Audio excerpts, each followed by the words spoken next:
মেসিকে খুব কাছ থেকে দেখেছো, মানুষটা কীরকম?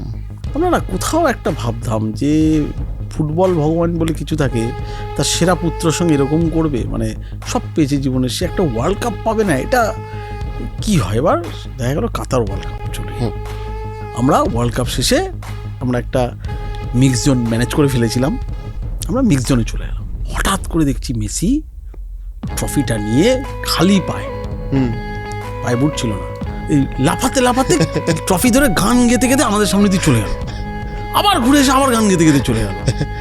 তো ব্রাজিলিয়ান রিপোর্টারগুলো দেখলাম মুখ চোখ করে লাল উড়ে উঠেছে, কি গান গাইছে। তো আমিও জিজ্ঞাসা করলাম, আচ্ছা কি বললো? ওই কি বলতে বলতে গেল, বললো আমাদের চরম গালিগালাজ দিয়ে গেল। মেসি বলছে হ্যাঁ, বলছে যা পেরেছিস লিখেছিলিস তো, যা খুশি লিখ যা। মানে কি মেসি বলছে হ্যাঁ, বলছে বলে যা পেরেছিস লিখেছিলিস যা খুশি লিখ যা।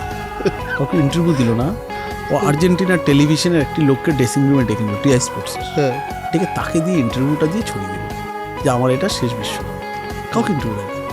মেসি চরম ভদ্র ঠান্ডা একটা মানুষ, যে মনের ভিতর কি থাকে, কি থাকে। যখন এমবাপের মৃত্যু কামনা নিয়ে ম্যাচের পর আর্জেন্টিনার ড্রেসিং রুমে মার্টিনেজ গান গাইছিল, হ্যাঁ তখন তো মেসি ছিল, লাফালাফি করছে, ওরা না অন্য জোনে চলে যায় তখন বস ওয়ার্ল্ড কাপ।